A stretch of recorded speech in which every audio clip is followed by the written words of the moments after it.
कल के लेक्चर में कोई क्वेश्चन पूछना चाहते हो पूछ लीजिए जी।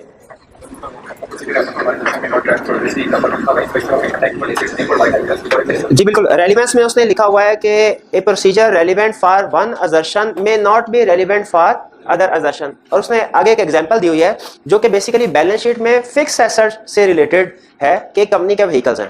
तो जब कंपनी ने अपने बैलेंस शीट में कुछ एसेट्स को शो करवाया हुआ है तो हमने असर्शंस में दो चीजें जरूर चेक करनी होती हैं बाकी चीजों के अलावा, बाकी असर्शंस के अलावा।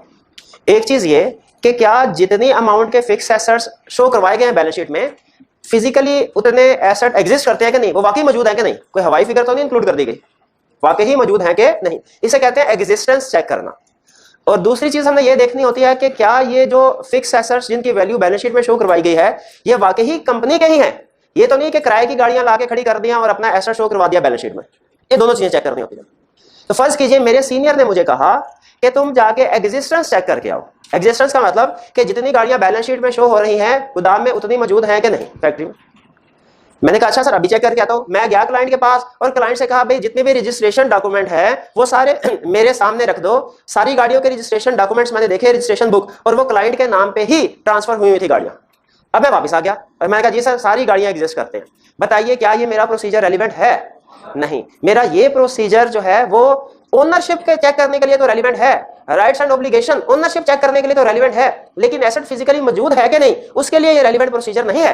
हो सकता है गाड़ियां नीचे सारी चोरी हो गई हो, रजिस्ट्रेशन बुक्स उनके पास ऑफिस में पड़ी है, गाड़ियां चोरी हो गई हो।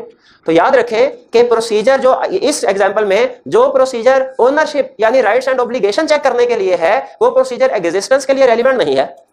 अगर एग्जिस्टेंस चेक करना चाहता हूं तो मुझे गाड़ियों को फिजिकली जाके देखना पड़ेगा कि मौजूद है कि नहीं, काउंट करना पड़ेगा 1 2 3 4 5 6 10 गाड़ियां मौजूद है। अब अगर मैं फिजिकली इनको जाके काउंट करता हूं, मेरा फिजिकल काउंट करने वाला जो प्रोसीजर है सिर्फ यही प्रोसीजर फिजिकली मैंने काउंट किया, ये एग्जिस्टेंस को चेक करने के लिए तो रेलिवेंट है, लेकिन क्या ये प्रोसीजर ओनरशिप यानी राइट्स एंड ऑब्लिगेशन के लिए भी रेलिवेंट है? नहीं। इससे ये तो पता चलेगा कि 10 गाड़ियां मौजूद हैं, लेकिन वो हमारे क्लाइंट ही की है या किसी और की है ये पता नहीं चलेगा। इसके लिए अलग प्रोसीजर है, और वो कौन सा है? रजिस्ट्रेशन बुक चेक करने वाला। इसलिए उसने कहा कि जो एक असर्शन के लिए प्रोसीजर है मे not be relevant for other assertion, यानी कहना क्या चाह रहा है कि हर असर्शन के लिए हो सकता है आपको अलग-अलग प्रोसीजर परफॉर्म करना पड़े, हर असर्शन के लिए हो सकता है अलग-अलग प्रोसीजर। क्लियर होगी बात जी? और कोई क्वेश्चन? अच्छा, एंड पे एक छोटा सा कंसेप्ट था जिसमें वो ये कह रहा है कि जी कल हमने बात की सफिशिएंट एप्रोप्रिएट ऑडिट एविडेंस की, और वो ये कह रहा है कि अगर हमारा एविडेंस जो हमने ऑब्टेन किया वो सफिशिएंट एप्रोप्रिएट ऑडिट एविडेंस नहीं होता, फर्ज कीजिए हम सफिशिएंट एविडेंस ऑब्टेन नहीं कर पाते, तो फिर हमें क्या करना चाहिए? वो एक आपको सजेशन दे रहा है, कह रहा है आप ऐसा कीजिए डायरेक्टर्स के साथ डिस्कस कर लें, शायद इस डिस्कशन में कोई तरीका निकल आए, कोई रास्ता निकल आए जिससे आप मजीद प्रोसीजर परफॉर्म करके एविडेंस ले सके, एविडेंस सफिशिएंट हो सके। अगर डायरेक्टर्स के साथ डिस्कशन करने के बाद भी कोई ऐसा रास्ता नहीं निकलता कि जिससे आप मजीद प्रोसीजर परफॉर्म करके एविडेंस को सफिशिएंट बना सके, तो फिर आपने क्या करना है? रिपोर्ट मॉडिफाई कर दीजिए।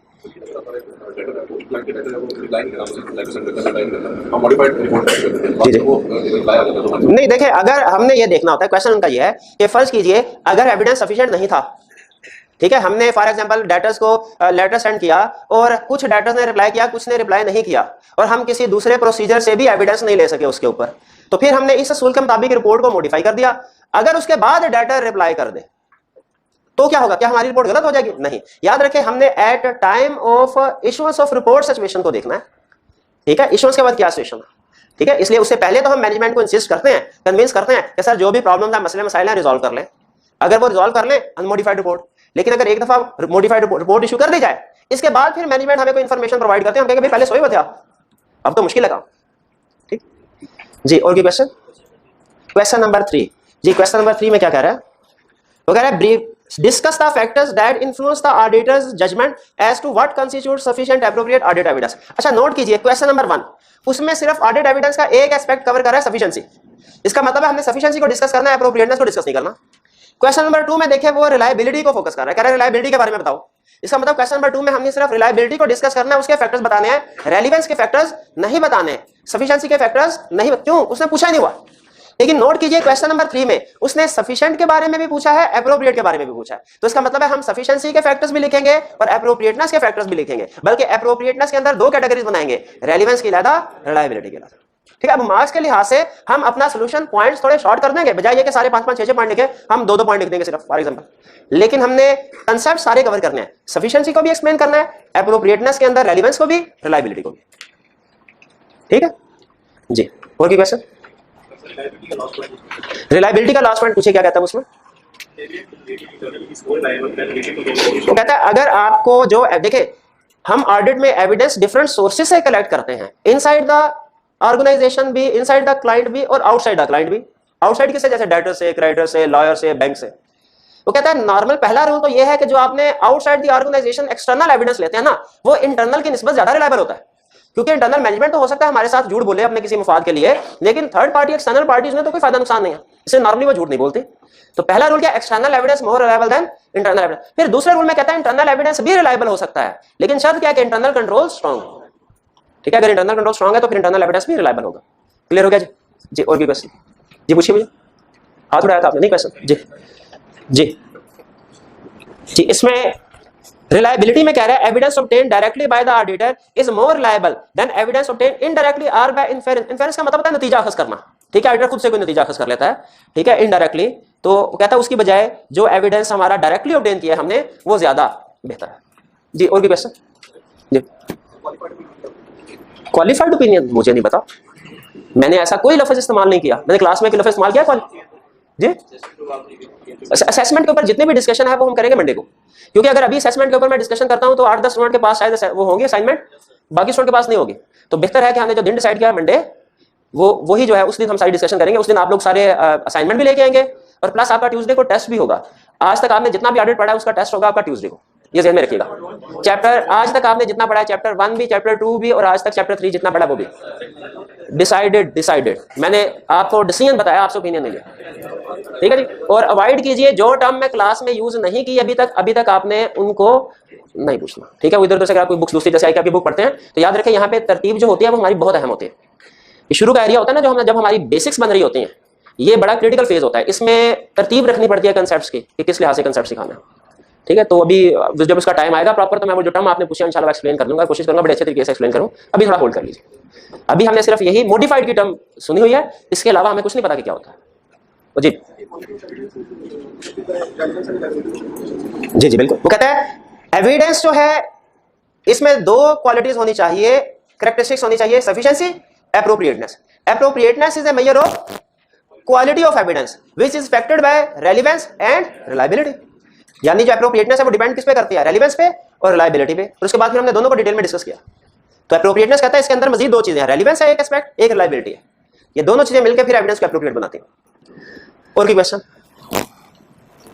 कोई क्वेश्चन नहीं? आज के लेक्चर की तरफ चलें। चलिए, आज का लेक्चर जो है वो कंपैरेटिवली इजी लेक्चर है। इसमें लेकिन एग्जांपल्स के ऊपर आपने फोकस करना है कि एग्जांपल जो है वो हम कर रहे हैं क्या वो आपको समझ आ रही है कि नहीं। देखिए, हमने जब चैप्टर 1 पढ़ा था एलिमेंट्स ऑफ एश्योरेंस एंगेजमेंट, उसमें 5 एलिमेंट्स पढ़े, 3 party relationship, subject matter, suitable criteria, evidence, written assurance report. और चैप्टर 3 में हम एविडेंस को लेके चल रहे हैं।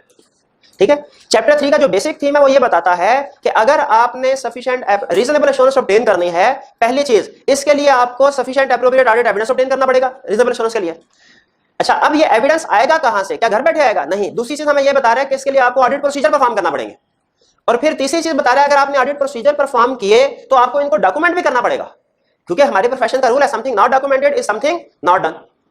तो तीनों कंसेप्ट्स इंटरलिंक्ड है। मेन कंसेप्ट क्या है? हमें एविडेंस ऑब्टेन करना है। एविडेंस ऑब्टेन करने के लिए हमें कुछ प्रोसीजर परफॉर्म करना पड़ेंगे। प्रोसीजर परफॉर्म किया तो उनको डॉक्यूमेंट भी करना पड़ेगा। तो तीन कंसेप्ट है हमारे, एविडेंस, ऑडिट प्रोसीजर्स और डॉक्यूमेंटेशन। ये तीनों इंटरलिंक्ड है।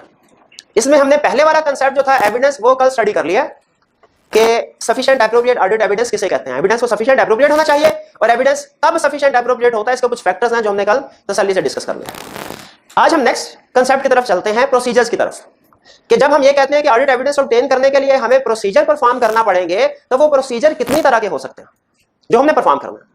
याद रखिए, ये एग्जांपल बिल्कुल ऐसे ही है, कंसेप्ट बिल्कुल ऐसी है जैसे हमारे घर में अगर वो मोटर खराब हो जाए पानी वाली, हम किसी इलेक्ट्रिशियन को लेके आए, तो आपने अक्सर देखा होगा कि उस इलेक्ट्रिशियन जब आता है उसके पास हाथ में कोई बैग होता है, कोई टूल बॉक्स होता है जिसमें उसके डिफरेंट टूल्स होते हैं। जैसे उसमें प्लास होगा, शायद उसमें कोई पेचकस होगा, थोड़ी होगी, और कुछ दूसरी चीजें जो उसके काम की हैं, वो टूल्स वगैरह होंगे। अच्छा, वो इन्हीं टूल्स के जरिए अपना काम करेगा। वो फॉर एग्जाम्पल उस मोटर को ठीक करेगा, इन टूल्स के बगैर वो मोटर ठीक करना उसके लिए पॉसिबल नहीं होगा। एग्जैक्टली उसी तरह एज ऑडिटर जब हमने sufficient appropriate audit evidence obtain करना है तो हमारे पास भी कुछ टूल्स होने चाहिए, जिन टूल्स को इस्तेमाल करते हुए हम sufficient appropriate audit evidence obtain करें। उन टूल्स को हम कहते हैं ऑडिट प्रोसीजर। ऑडिट के पास, याद रखिएगा, दुनिया में कहीं पे भी चले जाए, ऑडिटर के पास टोटल 7 तरह के टूल्स हैं और आपको पता होना चाहिए कि ये टूल्स क्या हैं और आपने किस किस जगह इस्तेमाल करना है। ये ना जिस जगह पेज का इस्तेमाल करना वहां पर थोड़ी चला रहे हो तो काम खराब हो जाएगा। इसीलिए आज के लेक्चर में हम ये पढ़ेंगे कि ऑडिटर के पास टोटल कितनी तरह के टूल्स हैं और उनको समझेंगे, देखेंगे कि किस किस सिचुएशन में कौन कौन सा टूल यूज होता है। ठीक है, तो टोटल याद रखिए ऑडिटर के पास 7 टूल्स है। दुनिया का जो भी ऑडिटर काम करता है वो इन्हीं 7 प्रोसीजर्स को परफॉर्म करते हुए काम करता है। 7 के अलावा, इन 7 के अलावा दुनिया में कोई 8वां प्रोसीजर नहीं है। हर ऑडिटर, अगर आप सेल्स को वेरीफाई कर रहे हैं, आप इन्हीं 7 टूल्स को, इन्हीं 7 टेक्निक्स को, इन्हीं 7 प्रोसीजर को परफॉर्म कर रहे होंगे या इनका कोई कॉम्बिनेशन। अगर आप परचेजेस को वेरीफाई कर रहे हैं, डेटर्स को, क्रेडिटर्स को, फाइनेंशियल स्टेटमेंट के किसी भी एरिया को जब आप वेरीफाई कर रहे हैं, आप इन्हीं 7 टेक्निक, 7 प्रोसीजर में से कोई ना कोई प्रोसीजर परफॉर्म कर रहे होंगे। तो देखते हैं वो प्रोसीजर कौन से हैं। वो प्रोसीजर है 7, कौन कौन से? Inquiry, observation, inspection, external confirmation, recalculation, reperformance और एनालिटिकल प्रोसीजर।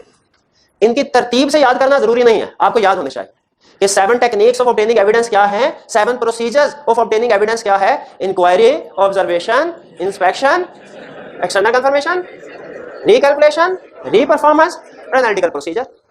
अब वन बाय वन देखते हैं कि ये प्रोसीजर्स क्या हैं, कैसे परफॉर्म किए जाते हैं। सबसे पहले इंक्वायरी। देखिए, इंक्वायरी का मतलब होता है पूछना किसी से, सीकिंग इंफॉर्मेशन। पूछना किससे पूछना? नॉलेजेबल पर्सन से, उन लोगों से जो कि कंपनी के बारे में नॉलेज रखते हैं। Inquiry mean seeking information from knowledgeable person. अच्छा, कहां से? क्या सिर्फ विद इन द एंटिटी? कहते नहीं, विद इन द एंटिटी भी हो सकता है, आउटसाइड एंटिटी भी हो सकता है। आपकी इंक्वायरी वर्बल भी, ज़बानी कलाम में भी पूछ सकते हैं, रिटन फॉर्म में भी पूछ सकते हैं। ज्यादातर ज़बानी कलाम में पूछते हैं। ये इंक्वायरी जो है ये हमारा सबसे ज्यादा परफॉर्म होने वाला प्रोसीजर है। ठीक है, क्योंकि हम 1 मिनट में कई क्वेश्चन पूछ लेते हैं क्लाइंट से। लेकिन इंक्वायरी के बारे में ऑडिटिंग स्टैंडर्ड ये कहते हैं ये one of the mostly performed procedure है, लेकिन one of the least reliable procedure भी है। आप सिर्फ इंक्वायरी की बेस पे sufficient appropriate audit evidence obtain नहीं कर सकते। Inquiry alone is not a sufficient appropriate audit evidence. आपको इसके साथ किसी दूसरे प्रोसीजर्स को भी मिलाना पड़ेगा। जैसे फर्ज कीजिए मैंने सीएफओ से पूछा कि सर आपकी कंपनी के खिलाफ कितने लीगल केसेस फाइल हुए हैं। उन्होंने कहा सर कोई भी नहीं। क्या मैं उसकी बात पे रिलाई कर लूं और ये लिटिगेशन में अपना काम खत्म समझो? नहीं, मुझे देखना चाहिए दूसरे प्रोसीजर परफॉर्म करके कि बाकी बात ठीक है कि नहीं, वरना तो सारे का सारा ऑडिट एक ही दिन में खत्म हो जाएगा। हम क्लाइंट से यस नो करते रहेंगे, ऑडिट खत्म। मुझे लॉयर से भी पूछना चाहिए, मुझे और भी तरीकों से देखना चाहिए कि क्या कोई लिटिगेशन है कि नहीं है। तो inquiry alone is not sufficient appropriate audit. और फिर इसके बाद बताता है कि reliability is affected by integrity and consistency. कि जो इंक्वायरी से हमें जो एविडेंस मिलता है, इंक्वायरी चाहे लीस्ट रिलायबल सही, लेकिन एविडेंस तो मिलता है ना कुछ ना कुछ। जो एविडेंस मिलता है इसकी रिलायबिलिटी इफेक्ट होती है इंटेग्रिटी एंड कंसिस्टेंसी से। जिस बंदे से हम इंक्वायरी कर रहे हैं उसकी इंटेग्रिटी से। अगर मैनेजमेंट इंटेग्रिटी नहीं है तो बताइए इंक्वायरी से जो एविडेंस मिलेगा आप उस पर रिलाई करेंगे? नहीं करेंगे। हमें पता है बंदा झूठा, इंटेग्रिटी ना होने का मतलब झूठा बेईमान बंदा है। झूठा बंदा है वो जितने मर्जी सवालों का हमें जवाब दे दे, वो जीरो समझे उसे, उसकी रिलायबिलिटी नहीं है, वो झूठ बोल रहा होगा, चांसेस यही है। और इसी तरह कंसिस्टेंसी, अगर हमारा एविडेंस हम इंक्वायरी के ऊपर उस वक्त ही किसी हद तक रिलाई कर सकते हैं जब ये दूसरे एविडेंस के साथ कंसिस्टेंट होगा। अगर सीएफओ ने कहा कोई केस नहीं है, हमने लॉयर को लेटर लिखा, उसने कहा एक केस पेंडिंग है कंपनी के खिलाफ। अब बताइए क्या दोनों एविडेंस कंसिस्टेंट है? क्या आप सीएफओ की बात पे एतबार करेंगे? हम तो फर्दर प्रोसीजर परफॉर्म करेंगे ताकि रिजॉल्व करें कि किसकी बात ठीक है। तो जो रिलायबिलिटी है is affected by integrity of management या वो पर्सन जिससे हम इंक्वायरी कर रहे हैं, plus consistency with other evidence. तो क्लियर हो गया इंक्वायरी क्या है? इंक्वायरी का मतलब क्या है? क्वेश्चनिंग करना, पूछना, seeking information from knowledgeable person with in the entity या outside the entity, written form में भी और वर्बल फॉर्म में भी। इसमें एक छोटा सा कंसेप्ट और सीख लीजिए। इंक्वायरी का मतलब है हमने पूछा। जब मैनेजमेंट हमें जवाब देगी ना उसे हम इंक्वायरी नहीं करेंगे। अब मैंने सीएफओ से पूछा कितने केसेस हैं, ये इंक्वायरी है। सीएफओ ने जवाब दिया कोई नहीं, क्या ये सीएफओ को जवाब देना ये इंक्वायरी है? इसको हम कहते हैं रिप्रेजेंटेशन। अगर सीएफओ जवाब देता है ज़बानी कलाम में इसे कहेंगे रिप्रेजेंटेशन, और अगर मैनेजमेंट जवाब देती है रिटन फॉर्म में इसे कहेंगे रिप्रेजेंटेशन लेटर। बात समझ आए? मिलती जुलती चीजें इंक्वायरी और रिप्रेजेंटेशन। लेकिन इंक्वायरी क्या जो हमने की, रिप्रेजेंटेशन क्या वो जवाब जो मैनेजमेंट ने हमें दिया। ज़बानी कलाम में जवाब दे रिप्रेजेंटेशन, रिटन फॉर्म में जवाब दे रिप्रेजेंटेशन लेटर। ठीक है, और रिप्रेजेंटेशन लेटर को फर्क रखना है आपने कंफर्मेशन लेटर के साथ। वे क्या फर्क है? कंफर्मेशन लेटर एक्सटर्नल पार्टी से रिटन फॉर्म में मिलता है और रिप्रेजेंटेशन लेटर मैनेजमेंट से रिटन फॉर्म में मिलेगा। तो ये इंक्वायरी क्लियर हो गई। आप इंक्वायरी किसी भी एरिया में मैनेजमेंट से कर सकते हैं। फर्ज कीजिए आप ऑडिट टीम का हिस्सा है, आप इन्वेंट्री को वेरीफाई कर रहे हैं, सीएफओ से क्या इंक्वायरी करेंगे? इन्वेंट्री के बारे में जी क्या पूछेंगे उनसे? हाँ, हम उनसे पूछेंगे कि सर आपकी इन्वेंट्री किस किस लोकेशन पे पड़ी है, क्या आप फिजिकल काउंट करवाते हैं, उसका मेथड कौन सा है, FIFO है, वेटेड एवरेज है, या खुदा ना खास्ता लाइफो मेथड है। ठीक है, ये इंक्वायरी है। आप फिक्स एसेट्स ऑडिट कर रहे हैं, आप बताइए क्या इंक्वायरी करेंगे फिक्स एसेट्स में? मैनेजमेंट से क्या पूछेंगे? मेजर अकाउंट से क्या इंक्वायरी करेंगे? कोई भी क्वेश्चन पूछ ले फिक्स एसेट से रिलेटेड, आपकी इंक्वायरी होगी, पूछिए के फिक्स एसेट की क्वांटिटी कितनी है, कितने पड़े, किस जगह पड़े, डेप्रिसिएशन मेथड कौन सा है, हाँ शाबाश, रिवैल्यूएशन मेथड अडॉप्ट किया आपने कि कॉस्ट मेथड है। ये चीजें जो हैं ये इंक्वायरी है। इंक्वायरी कोई भी क्वेश्चन पूछ सकता है रिलेटेड टू ऑडिट, ठीक, किसी भी एरिया में। Inquiry clear? आगे चलें, इसमें कोई प्रॉब्लम तो नहीं, आगे चलते। नेक्स्ट ऑब्जर्वेशन देखिए, जब मैं छोटा था तो हमारी एक शायद छठी या सातवीं क्लास में एक अरबी की किताब होती थी। अब उसमें मुझे याद नहीं एग्जैक्टली कि ये कहावत थी या किसी हदीस से का मफहूम था, मुझे याद नहीं है, लेकिन वो बात कुछ इस तरह की लिखी हुई थी कि कानों सुनी बात आंखों देखी जैसी नहीं होती। कानों सुनी बात, आपने शायद पढ़ी हो या कभी नजर से गुजरी हो, कानों सुनी बात आंखों देखी जैसी नहीं होती। तो बताया क्या जा रहा है, यानी कि जो आंखों देखी बात है वो ज्यादा रिलायबल है कानों सुनी बात से। तो ये जो इंक्वायरी है ये बेसिकली कानों सुनी बात है। ये ऑब्जर्वेशन जो है ये आंखों देखी बात है। ऑब्जर्वेशन का मतलब क्या है? To look at ongoing procedure, के जो भी प्रोसीजर परफॉर्म हो रहे हैं उनको देखना कि क्या ये प्रोसीजर सही परफॉर्म हो रहे हैं, ये है ऑब्जर्वेशन। मैंने सीएफओ से पूछा, सर क्या कैश डिपार्टमेंट में सेग्रीगेशन ऑफ ड्यूटीज है? ये जुमला समझ आ रहा है ना आपको? यानी एक से ज्यादा लोग इन्वॉल्व है। सीएफओ ने कहा बिल्कुल है, रिसीविंग के लिए हमने अलग बंदा बिठाया हुआ है, रिकॉर्डिंग के लिए अलग बंदा है। मैंने कहा अच्छा ये कौन सा प्रोसीजर है? इंक्वायरी। अब मैं कैश डिपार्टमेंट में चला गया और वहां पे जाके अपनी आंखों से देख रहा हूं कि जब कैश आ रहा है एक बंदा रिसीव कर रहा है, दूसरा बंदा रिकॉर्ड कर रहा है। अब ये कौन सा प्रोसीजर है? ऑब्जर्वेशन। ऑब्जर्वेशन का मतलब क्या है? ऑन गोइंग प्रोसीजर्स को देखना। मैंने सीएफओ से पूछा, सर सैलरीज एक्सपेंस में हमारा एक रिस्क ये होता है, फ्रॉड नॉर्मली ये करते हैं लोग कि फेक एम्प्लॉय, बोगस एम्प्लॉयज जो है वो पेरोल शीट पे आ रहे होते हैं और कोई ना कोई बंदा उनकी सैलरी जो अपनी जेब में डाला होता है। तो क्या आप सैलरी पे करने से पहले जिस बंदे को सैलरी पे कर रहे हैं उसकी आइडेंटिटी कंफर्म करते हैं, उसका एम्प्लॉयमेंट कार्ड देखते हैं, उससे साइन लेते हैं रजिस्टर पे कि उसने वसूल पाया? सीएफओ कहता बिल्कुल सर हम कंफर्म करते हैं। ये कौन सा प्रोसीजर है? इंक्वायरी। और अगर मैं जिस दिन पेरोल डिस्ट्रीब्यूट हो रही है, मैं उस दिन पेरोल डिपार्टमेंट में जाके अपनी आंखों से देखता हूं कि जब पेरोल डिस्ट्रीब्यूट हो रही है उसकी आइडेंटिटी कंफर्म की जा रही है कि नहीं, कार्ड चेक करके उससे साइन लिए जा रहे हैं कि नहीं। ये क्या चीज है? ऑब्जर्व। याद रखें मैंने सिर्फ देख रहा हूं, मैंने जाके खुद से चेकिंग करना नहीं शुरू की। खुद से जाके चेकिंग करना शुरू करूंगा वो शायद कोई और प्रोसीजर बन जाएगा। ऑब्जर्वेशन में सिर्फ हम देख रहे होते हैं, व्यूअर की तरह, बस व्यू कर रहे हैं कि क्या हो रहा है। यह ऑब्जर्वेशन। कहते हैं जिस तरह इंक्वायरी में एक छोटी सी प्रॉब्लम थी ना कि reliability is affected by integrity and consistency, उसी तरह ऑब्जर्वेशन में भी छोटी सी प्रॉब्लम है। क्या?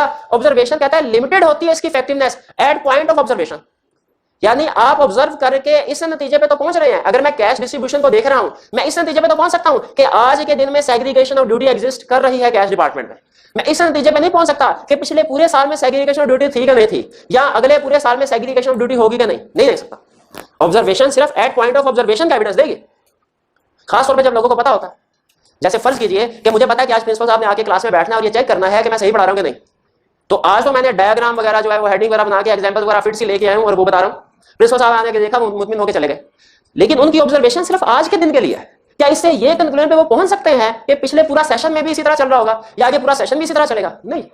जब लोगों को पता होता है ना कि ऑब्जर्व किया जा रहा है, वो जरा मुफ्ताद हो जाते हैं, और जब उन्हें पता ऑब्जर्व नहीं किया जाता वो रिलैक्स हो जाते हैं। तो ऑब्जर्वेशन में एक थोड़ा सा इशू है। ऑब्जर्वेशन क्लियर हो गया? क्या मतलब? ऑन गोइंग प्रोसीजर जो क्लाइंट के कुछ लोग कर रहे होंगे, हमने उनको देखना है। क्लियर हो गई बात? अब ये ना हो कि ऑफिस में चले जाएं, ऑडिट ऑफिस में, वहां पे जाके मूवी देखना शुरू करना है। पार्टनर पूछे क्या कर रहे हो? जी ऑब्जर्वेशन प्रोसीजर परफॉर्म कर रहा हूं। नहीं, ये ऑब्जर्वेशन प्रोसीजर नहीं है, audit procedure, audit evidence obtain करने के लिए जो प्रोसीजर है वो ऑब्जर्वेशन हो। आगे चलते हैं, इंस्पेक्शन। अच्छा, अगर तो मैं जो पेरोल डिस्ट्रीब्यूट हो रही है उसको दूर से देख रहा हूं, ऑब्जर्वेशन। अगर मैंने साथ जाके साइन भी देखना, मैंने कहा रजिस्टर तो दिखाओ भैया, जरा साइन देखो साइन हो रहे हैं कि नहीं, स्पेसिमेन सिग्नेचर जो एम्प्लॉय किया उसके साथ मैच करके देखूं, रिकॉर्ड को चेक करना शुरू कर दूं, ये क्या कहलाएगा? ये ऑब्जर्वेशन ही रहा। ये कौन सा प्रोसीजर बना? इंस्पेक्शन। इंस्पेक्शन याद रखे डॉक्यूमेंट्स की भी हो सकती है, इंस्पेक्शन याद रखे टेंजिबल एसेट्स की भी हो सकती है। इंस्पेक्शन डॉक्यूमेंट्स की भी हो सकती है, इंस्पेक्शन टेंजिबल एसेट्स की भी हो सकती है। मैंने क्लाइंट से कहा कि आपने जो सेल्स रिकॉर्ड की है इसके सेल इनवॉइस मुझे दिखाएं, इसका गुड डिस्पैच नोट मुझे दिखाएं मौजूद है कि नहीं। क्लाइंट ने कहा सर ये देखें sale invoice good dispatch note. कौन सा प्रोसीजर है? अब मैं डॉक्यूमेंट्स को देख रहा हूं, इंस्पेक्शन। मैंने डॉक्यूमेंट देखना शुरू किया, मैंने कहा बाकी यही सेल की इनवॉइस है, इंस्पेक्शन। मैं अगर क्लाइंट से कहता हूं ये मुझे जरा चेक करवाओ कि तुम्हारे बैलेंस शीट में जो फिक्स एसेट्स आ रहे हैं फिजिकली कहां है, और मैं फिजिकली जाके चेक करता हूं ये फिक्स एसेट इधर मौजूद है कि नहीं, फिक्स एसेट इधर मौजूद है कि नहीं, कौन सा प्रोसीजर है? इंस्पेक्शन है। इंस्पेक्शन डॉक्यूमेंट्स की भी हो सकती है और इंस्पेक्शन टेंजिबल एसेट्स की भी हो सकती है। मैंने कहा अच्छा ये जरा फिक्स एसेट खरीदा तुमने तो डायरेक्टर में से किसी ने अप्रूवल दिया क्या? मुझे वो मिनट्स ऑफ द मीटिंग लाके दिखाओ जिसमें अप्रूवल दी गई हो। मुझे वो मैनेजर ने मिनट्स ऑफ द मीटिंग लाके दिखाए जिसमें उस फिक्स एसेट को खरीदने की अप्रूवल दी थी डायरेक्टर ने, मैंने उसको देखा, बाकी अप्रूवल हुई थी। कौन सा प्रोसीजर है? इंस्पेक्शन। इंस्पेक्शन का मतलब क्या है? डॉक्यूमेंट्स को या टेंजिबल एसेट्स को देखना। मैंने सीएफओ से पूछा सर क्या हर मंथ एंड पे स्टॉक आउट करते हैं, क्लोजिंग स्टॉक? उसने कहा बिल्कुल सर करते हैं, और खासतौर पे ईयर एंड पे तो जरूर करते हैं, इसके बगैर तो हमारी फाइनेंशियल स्टेटमेंट बन ही नहीं सकती स्टॉक आउट के बगैर। क्लोजिंग स्टॉक की वैल्यू कैसे पता चलेगी? कॉस्ट ऑफ सेल्स में क्या लिखेंगे, क्लोजिंग स्टॉक, बैलेंस शीट में क्या लिखेंगे, वो तो स्टॉक काउंट करेंगे फिर पता चलेगा। मैंने कहा अच्छा ये रेंट है, ये अब आप बताइए 2 दिन के बाद ये रेंट है, ये रेंट पे स्टॉक काउंट करेंगे? उसने कहा सर बिल्कुल करेंगे। ये कौन सा प्रोसीजर है? इंक्वायरी। अब जिस दिन स्टॉक काउंट हो रहा है मैं उस दिन क्लाइंट की प्रेमिसेस में पहुंच गया और मैं देख रहा हूं, चाय का कप मेरे हाथ में, दूर बैठ के मैं चाय का कप पी रहा हूं, देख रहा हूं कि क्या क्लाइंट के जो एम्प्लॉइज हैं वो मैनेजमेंट की इंस्ट्रक्शंस के मुताबिक स्टॉक काउंट कर रहे हैं कि नहीं, सही इंस्ट्रक्शंस के मुताबिक स्टॉक काउंट कर रहे हैं कि नहीं कर रहे। यानी वो मैनेजमेंट ने इंस्ट्रक्शंस क्या दी होंगी उनको, मैनेजमेंट ने शायद उनको ये इंस्ट्रक्शन दियो कि भाई जब स्टॉक काउंट कर रहे हो ना 2-4 घंटे जितनी देर के लिए भी, तो दुकान थोड़ी देर के लिए बंद कर देना, सेल परचेज ना हो रही हो वरना मुश्किल हो जाएगा स्टॉक काउंट। मैनेजमेंट ने हो सकता है इंस्ट्रक्शन ये दी हो कि जिस जगह पे स्टॉक काउंट करो ना वहां पे कोई ना कोई निशान लगा देना कि ये एरिया स्टॉक काउंट हो गया है, कहीं ये ना हो कि एक चीज जो काउंट हो गया वो दोबारा काउंट हो जाए, डुप्लीकेशन हो जाए। हो सकता है मैनेजमेंट इंस्ट्रक्शन में ये बात हो कि जहां कहीं तुम्हें टूटी फूटी चीजें नजर आए ना तो उनको अलग से हाईलाइट कर देना ताकि एंड पे हम उनको एनआरबी पे रिगार्ड कर सके। अब इंप्लॉइज इंस्ट्रक्शंस के मुताबिक काम कर रहे हैं, मैं ऑडिटर दूर बैठ के देख रहा हूं काम सही कर रहे हैं कि नहीं, ये कौन सा प्रोसीजर है? और मेरा दिल किया कि मैं भी जाके चेक करूं कि स्टॉक पूरा है कि नहीं, इंस्पेक्शन हो। लेकिन याद रखें ऑडिटर के स्टॉक काउंट करने में और एम्प्लॉइज के मैनेजमेंट के स्टॉक काउंट करने में फर्क है। एम्प्लॉइज जब स्टॉक काउंट करेंगे वो 100% एक चीज को गिनेंगे, ऑडिटर स्टॉक काउंट करेगा वो सैंपल बेस पे करेगा कि भाई ये टीम अभी क्लाइंट की टीम जो है जैसे स्टॉक काउंट करके गई है, इन्होंने कहा है कि इधर ये यूनिट ए है वो उसके 80 यूनिट पड़े हुए हैं, तो मैं देखूं वाकई यूनिट ए के 80 यूनिट पड़े हुए हैं कि नहीं, वो मैं इसको काउंट कर लूंगा। अब मैं ये सैंपल बेस पे करूंगा, मैं सारे unit A B C D E F सब का नहीं करूंगा, मैं फिर फॉर एग्जांपल यूनिट ए का करूंगा बाद में यूनिट डी का कर लूंगा। तो ऑडिटर के स्टॉक काउंट में और क्लाइंट के स्टॉक काउंट में फर्क है। अगर ऑडिटर स्टॉक काउंट करता है वो सैंपल बेस पे करेगा, क्लाइंट स्टॉक काउंट करता है तो 100% करेगा। क्लाइंट के लिए स्टॉक काउंट करना लाजमी है, 100% करना है क्योंकि उसके बगैर वैल्यू सही नहीं निकले। इंस्पेक्शन क्लियर हो गया? इंस्पेक्शन किस किस चीज की हो सकती है? डॉक्यूमेंट्स की, रिकॉर्ड्स। कौन सा डॉक्यूमेंट से रिकॉर्ड एग्जांपल दीजिए? सेल इनवॉइस है, परचेज इनवॉइस है, मिनट्स ऑफ द मीटिंग है, ठीक है, पेरोल शीट है, गुड डिस्पैच नोट है, जो भी डॉक्यूमेंट कंपनी की बनती है। टेंजिबल एसेट में किस किस की इंस्पेक्शन हो सकती है? फिजिकल एसेट जो भी है, इन्वेंट्री और फिक्स एसेट्स और plant and machinery, furniture, fix asset, आगे कैश। सिर्फ एक बार बता दें ताकि मुझे क्लियर हो जाए, समझ आएगा नहीं। डेटर्स की इंस्पेक्शन या फिजिकल वेरिफिकेशन हो सकती है? क्या करेंगे? वो डेटर के पीछे पीछे भागेंगे, वो मुल्तान की तरफ जा रहा होगा हम भी उसके पीछे जा रहे हैं, मुल्तान में फिजिकल वेरिफिकेशन कर रहे हैं, भाई ठहर जा।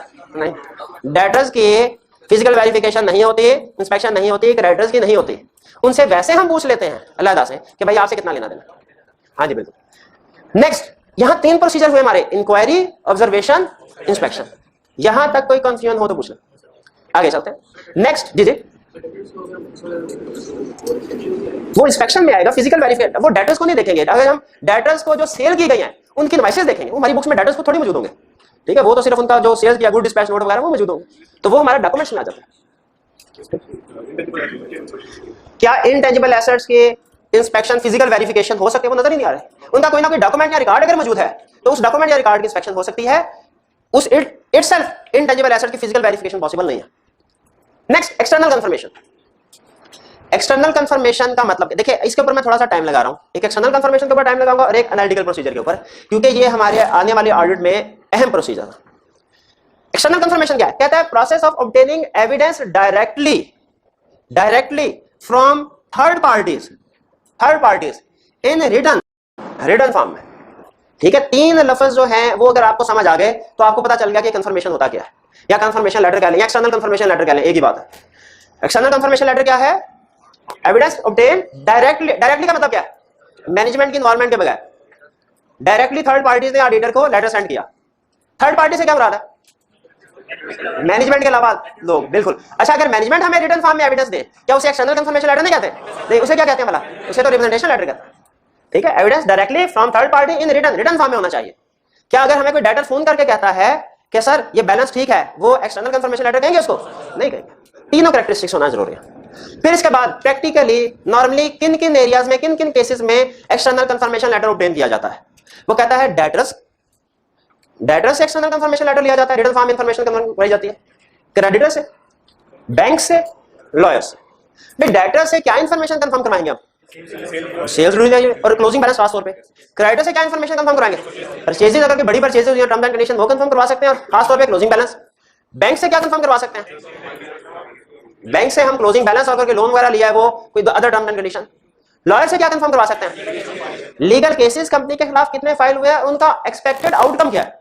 आउटकम भी, क्योंकि हमारी जो प्रोविजन या डिस्क्लोजर का डिसीजन है वो तो एक्सपेक्टेड आउटकम पे डिपेंड करता है। तो लॉयर से हमने सिर्फ ये नहीं पूछा कितने केसेस हैं, वो कहते 10 केसेस है ये, बल्कि ये भी पूछना है कि एक्सपेक्टेड आउटकम क्या होगा, यानी कंपनी वो केस जीत रही है या हार रही है।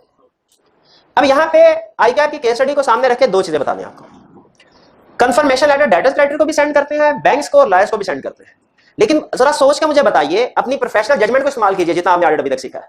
दो कैटेगरी बनाई, डेटर्स क्रेडिटर्स की अलग और बैंक्स और लॉयर्स की अलग। बताइए कौन सी कैटेगरी ज्यादा क्रिटिकल, ज्यादा सेंसिटिव है? कितने स्टूडेंट का ख्याल है डेटर्स क्रेडिटर्स? कितनों का ख्याल है बैंक्स और लॉयर्स? याद है कि बैंक्स और लॉयर्स जो है ये ज्यादा क्रिटिकल कैटेगरी है।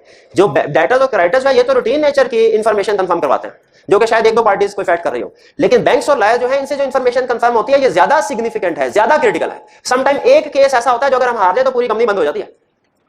इसीलिए ऑडिटिंग स्टैंडर्ड ये कहते हैं कि जब आपने डेटर्स या क्रेडिटर्स को कंफर्मेशन लेटर भिजवाने हैं, ऑब्टेन करने हैं, वो सैंपल बेस पे कीजिए।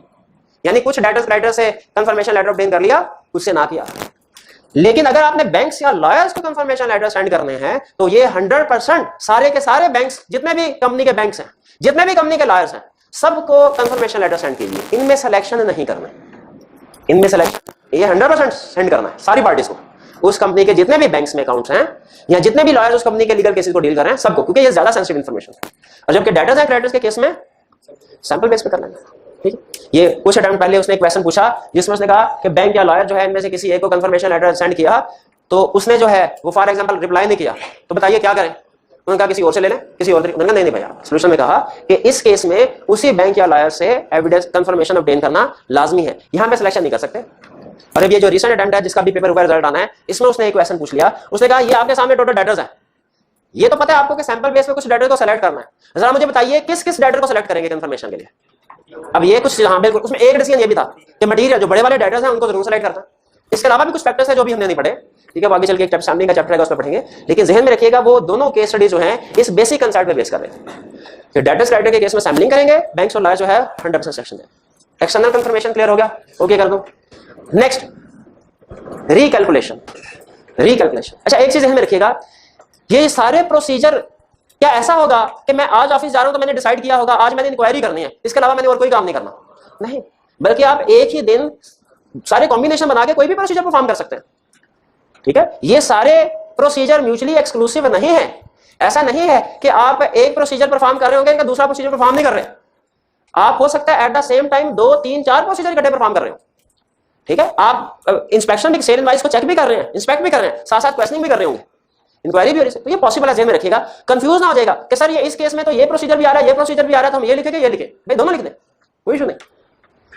रिकैलकुलेशन, रिकैलकुलेशन का मतलब क्या होता है कि क्लाइंट के डॉक्यूमेंट या रिकॉर्ड की मैथमेटिकल एक्यूरेसी चेक करना। क्लाइंट के डॉक्यूमेंट या रिकॉर्ड की mathematical accuracy check, in short check करना कि क्लाइंट ने जमा माइनस ज़रब तकसीम सही की हुई है कि नहीं, ये कहलाता है रिकैलकुलेशन का।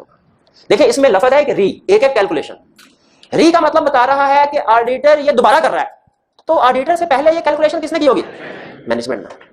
जैसे फर्ज कीजिए कि हमने सेल इनवॉइस एक सेलेक्ट की, अब जब सेल इनवॉइस को सेलेक्ट किया, देखा ये इंस्पेक्शन है, लेकिन अगर उसके अंदर हमने देखा कि क्वांटिटी आ रही है, रेट आ रहा है, दोनों को मल्टीप्लाई करके टोटल की अमाउंट आ रही है, फिर नीचे एक 15% डिस्काउंट दिया गया है और नेट अमाउंट आ गई, क्या ये सारी कैलकुलेशन सही हुई है कि नहीं? हमने कैलकुलेटर पकड़ा और ये कैलकुलेशन करके देखी कि क्लाइंट ने सही किया कि नहीं। ये कौन सा प्रोसीजर है? रिकैलकुलेशन। रिकैलकुलेशन हालांकि इंस्पेक्शन के साथ हो रहा है, साथ साथ इंस्पेक्शन भी कर रहे हैं, देख तो रहे हैं उस इनवॉइस को, लेकिन खास तौर पे मैथमेटिकल कैलकुलेशन चेक करना, इसको क्या नाम देते हैं? रिकैलकुलेशन। परचेज इनवॉइस में भी हो सकती है। ठीक है, फिक्स एसेट जो है उसको डिस्पोज किया, उसके ऊपर प्रॉफिट हुआ था, हम ये चेक करते हैं कि क्या डिस्पोजल अकाउंट में प्रॉफिट सही कैलकुलेट किया गया, कौन सा प्रोसीजर है? रिकैलकुलेशन। रिकैलकुलेशन, ठीक है। अगर हम ये देखते हैं कि क्या क्लाइंट ने जो ट्रायल बैलेंस बनाया है इसके डेबिट और क्रेडिट साइड, नीचे तो वैसे उसने टोटल बना के लिखा 6 लाख इधर 6 लाख इधर, क्या ऊपर अकाउंट्स का टोटल करके देखते हैं डेबिट और क्रेडिट साइड इक्वल है कि नहीं, कौन सा प्रोसीजर? रिकैलकुलेशन। क्लाइंट ने हमें ageing of receivable the, ageing समझना क्या होता है? एजिंग ऑफ रिसीवेबल के एजिंग ऑफ रिसीवेबल का कंसेप्ट ये है कि हमारे पास जितने भी डेटर्स हैं हम उन्हें टाइम की बेस पे क्लासिफाई करते हैं कि कौन से ऐसे डेटर्स हैं जिन्हें अभी सिर्फ 30 दिन हुए हैं, कौन से ऐसे डेटर्स हैं जिन्हें 30 दिन से ज्यादा और 3 महीनों से कम टाइम हुआ है और अभी तक उन्होंने पैसे नहीं दिए, कौन से वाले डेटर्स ऐसे हैं जिन्हें 3 महीनों से ज्यादा हो गया टाइम, अभी तक पैसे नहीं दिए। डेटर्स को टाइम की बेस पे क्लासिफाई करना, इसे कहते हैं एजिंग ऑफ डेटर्स या एजिंग ऑफ रिसीवेबल। आपने शायद अकाउंटिंग में पढ़ा होगा, ये provision for bad debt calculate करने के काम आते हैं। अगर हमें क्लाइंट ने डेटर्स की एजिंग दी, हमने उनका टोटल चेक करके देखा कंट्रोल काउंटर टोटल के साथ मैच कर रहा है कि नहीं, कौन सा प्रोसीजर है? रिकैलकुलेशन। ठीक, नेक्स्ट री परफॉर्मेंस। री परफॉर्मेंस में भी नोट कीजिए री का वर्ड आ रहा है, यानी इसका मतलब है ऑडिटर ये काम दोबारा करा है। ओरिजिनली ये काम किसने किया होगा? मैनेजमेंट ने, कंपनी ने किया होगा। यानी कंपनी का किया हुआ काम अगर ऑडिटर दोबारा करे तो उसे कहते हैं री परफॉर्मेंस। ध्यान में रखिएगा, रीकैलकुलेशन और री परफॉर्मेंस में फर्क है। Reperformance is much much greater than recalculation. Recalculation का मतलब होता है कि आपने सिर्फ मैथमेटिकल एक्यूरेसी चेक करनी है, रीकैलकुलेशन सिर्फ मैथमेटिकल एक्यूरेसी। री परफॉर्मेंस सारे का सारा प्रोसीजर दोबारा परफॉर्म करना, ये होता है हमारा री परफॉर्मेंस। जैसे फर्ज कीजिए अगर मैं ट्रायल बैलेंस का सिर्फ डेबिट और क्रेडिट चेक करता हूं कि बराबर है कि नहीं, रीकैलकुलेशन। अगर मैं कहता हूं नहीं मैं लेजर से एक एक बैलेंस उठा के खुद ट्रायल बैलेंस बनाऊंगा, री परफॉर्मेंस। मैं अगर एजिंग ऑफ रिसीवेबल को चेक करता हूं इसका टोटल कंट्रोल अकाउंट से मैच करता है कि नहीं, रीकैलकुलेशन। और अगर मैं कहूं नहीं मैं सारी की सारी एजिंग खुद बनाऊंगा, री परफॉर्मेंस। ठीक है, रीकैलकुलेशन और री परफॉर्मेंस में फर्क समझ आया? अच्छा मुझे बताइए, री परफॉर्मेंस का मतलब है कि मैनेजमेंट का किया हुआ काम, क्लाइंट का किया हुआ काम ऑडिटर खुद से कर रहा हो सारे का सारा, री परफॉर्मेंस। री परफॉर्मेंस, ठीक है भाई। आप हैरान है या परेशान है ये बता दें। अच्छा चले, री परफॉर्मेंस। अच्छा मुझे ये बताइए, अभी थोड़ी देर पहले अगर आप गौर से सुन रहे हैं लेक्चर, सोए नहीं अभी तक, तो मुझे ये बताइए कि थोड़ी देर पहले मैंने ये कहा कि अगर ऑडिटर स्टॉक काउंट करे खुद से तो उसे क्या नाम देते हैं हम? वो भी तो क्लाइंट का किया हुआ काम दोबारा हो रहा है एक तरह से, उसे री परफॉर्मेंस क्यों नहीं कहा? वाला शाबाश, सारा नहीं था, वो सैंपल बेस पे था, वो सारा काम नहीं कर रहा था। ठीक है, तो रीकैलकुलेशन में री परफॉर्मेंस में फर्क ध्यान में रखना है। री परफॉर्मेंस ज्यादा कॉम्प्रिहेंसिव वर्ड है, सारे का सारा काम दोबारा कर रहे हैं। रीकैलकुलेशन में सिर्फ मैथमेटिकल एक्यूरेसी देख रहे हैं। क्लियर हो गई बात? आगे चलते हैं। आखिरी प्रोसीजर हमारा एनालिटिकल प्रोसीजर। एनालिटिकल प्रोसीजर का मतलब क्या होता है? कहते हैं analytical procedure means evaluation. Evaluation का मतलब होता है वेरीफाई करना। वैल्यूएशन का मतलब क्या होता है? वेरीफाई करना। एश्योरेंस गेजमेंट की डेफिनेशन में भी ये वर्ड आया था, वेरीफाई कर। किसको वेरीफाई करना? Financial information. अब ये इस चीज को ध्यान से समझ लीजिए, फाइनेंशियल इंफॉर्मेशन किसको कहते हैं? फाइनेंशियल इंफॉर्मेशन कहते हैं उस इंफॉर्मेशन को जो फाइनेंशियल स्टेटमेंट्स में अपीयर हो रही है। फाइनेंशियल इंफॉर्मेशन किसको कहते हैं? उस इंफॉर्मेशन को जो फाइनेंशियल स्टेटमेंट्स में अपीयर हो रही है, जैसे सेल्स, जैसे परचेजेस, जैसे फिक्स एसेट्स का टोटल कितना अमाउंट है, सैलरीज एक्सपेंसेस। फाइनेंशियल इंफॉर्मेशन वो लाइन आइटम जो फाइनेंशियल स्टेटमेंट में अपीयर हो रही है। कितनी अमाउंट की सेल्स हुई टोटल पूरे साल में, फाइनेंशियल इंफॉर्मेशन।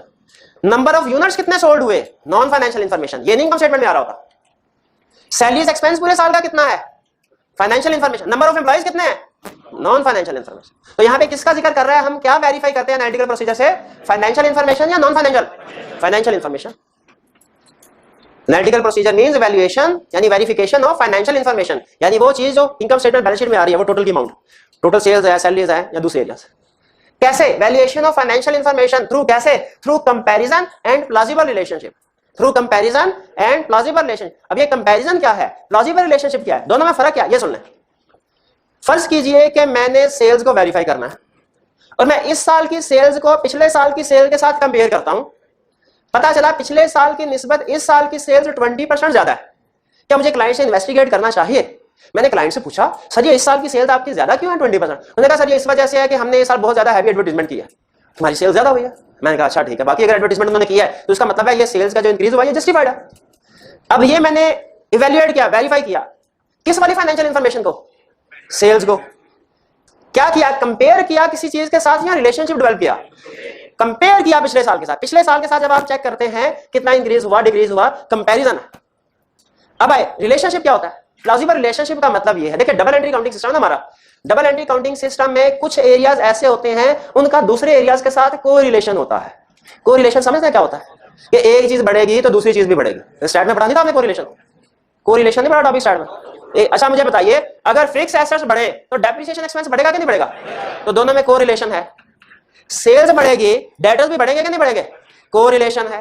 परचेजेस बढ़ेंगी, बढ़ेगी, इन्वेंट्री बढ़ेगी कि नहीं बढ़ेगी? कोरिलेशन है।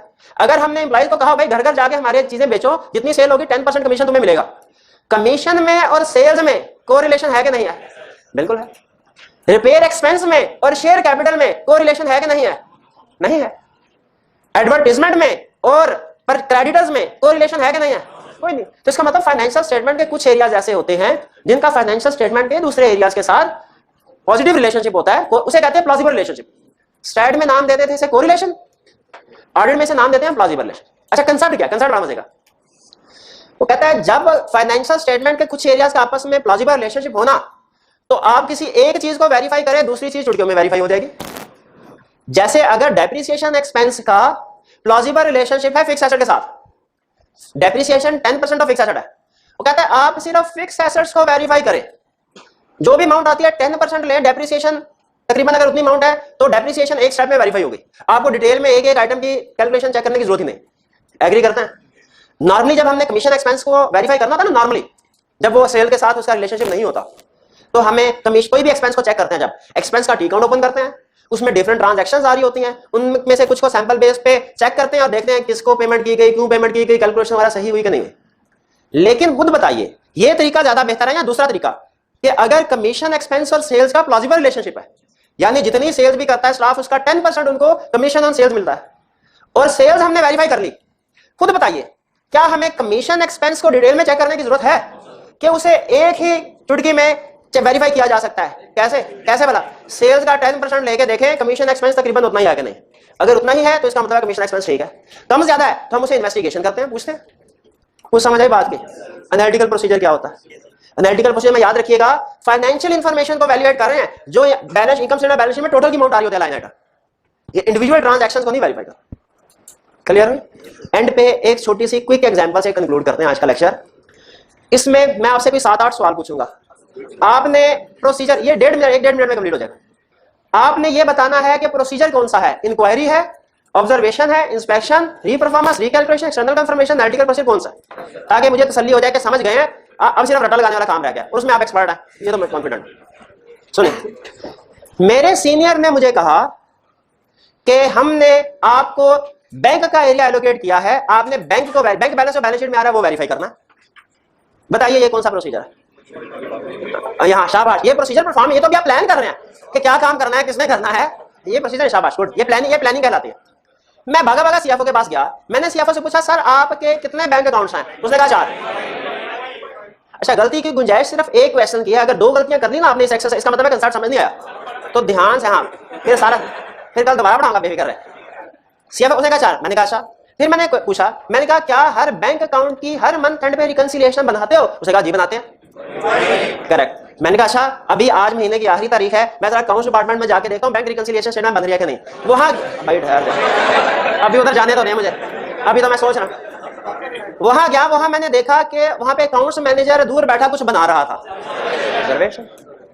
मैंने कहा जाके देखो भाई बैंक रिकंसिलिएशन स्टेटमेंट बना रहे हो कि कोई ड्राइंग कर रहे हो? मैंने जाके देखा बैंक रिकंसिलिएशन स्टेटमेंट का फॉर्मेट बना हुआ था। इंस्पेक्शन, मैंने कहा अच्छा मुझे जरा शक है, मैं डिपॉजिट इन ट्रांजिट और आउटस्टैंडिंग चेक का जो टोटल आ रहा है ना, ये चेक करूं ठीक हुआ है कि नहीं, रिकैलकुलेशन। फिर मैंने कहा नहीं, अभी भी तसल्ली नहीं हुई, मैं खुद से ये बैंक रिकंसिलिएशन स्टेटमेंट बनाता हूं। फिर मैंने सोचा ये जो balance as per bank statement आ रहा है ना, मैं इसको जरा ब्रांच मैनेजर को फोन करके कंफर्म कर लूं कि उन्हें बैलेंस खा गए ना मार। मैंने फोन किया है, एक्सटर्नल कंफर्मेशन रिटर्न में होता था, एक गलती होगी भाई, अब गलती की गुंजाइश नहीं है, नहीं। ये इंक्वायरी थी, एक्सटर्नल कंफर्मेशन नहीं था। और अगर मैं रिटर्न फॉर्म में उसको सेंड करूं कि भाई बताइए कितना बैलेंस था, मुझे जवाब मिले एक्सटर्नल कंफर्मेशन। अब आखिरी क्वेश्चन, बैंक से आखिरी क्वेश्चन, इसी पे जो है वो यस नो है कि कल हमने कोई नया कंसेप्ट पढ़ना है कि यही कंसेप्ट रिपीट होगा। बैंक जो इनकम स्टेटमेंट में इंटरेस्ट एक्सपेंस आ रहा था, जो बैंक लोन लिया हुआ है उसके ऊपर इंटरेस्ट एक्सपेंस है। मैंने कहा मैं चेक करता हूं कि ये इंटरेस्ट एक्सपेंस सही रिकॉर्ड हुआ है कि नहीं। इंटरेस्ट रेट था 10%। मैंने जो लोन की अमाउंट थी, पहले क्वेश्चन कंप्लीट होने दीजिएगा, लोन की अमाउंट थी उसका 10% लिया और देखा कि इंटरेस्ट एक्सपेंस जो रिकॉर्ड हुआ है उसके बराबर है कि नहीं। आप मुझे ये बताइए कि ये एनालिटिकल प्रोसीजर है या रिकैलकुलेशन? कितने स्टूडेंट्स का ख्याल है एनालिटिकल प्रोसीजर, कितनों का ख्याल है रिकैलकुलेशन? देखें ये एनालिटिकल प्रोसीजर है, रिकैलकुलेशन नहीं है। रीजन सुन लीजिए, क्योंकि रिकैलकुलेशन में हम जो डॉक्यूमेंट्स होते हैं, जो रिकॉर्ड होता है, जैसे invoices, purchase invoice, sale invoice, इनको चेक करते हैं। मैंने आपको बताया था अगर फाइनेंशियल इंफॉर्मेशन को वेरीफाई कर रहे हो ना, उस इंफॉर्मेशन को जो फाइनेंशियल स्टेटमेंट्स में लाइन आइटम टोटल फिगर आ रही है उसको जब वेरीफाई कर रहे हो वो एनालिटिकल प्रोसीजर कहलाता है। जब हम सेल इनवॉइस को वेरीफाई कर रहे होते हैं ना, सेल इनवॉइस को, तो वो सेल इनवॉइस इंडिविजुअल फिगर है, वो इंडिविजुअल फिगर नहीं फाइनेंशियल स्टेटमेंट में, इनकम स्टेटमेंट में आ रही। ठीक है, तो बहरहाल 50-50 था, कुछ ने सही कह दिया, कुछ ने गलत कहा, तो करीब तरीन जवाब दुरुस्त माना जाता है। लेक्चर खत्म।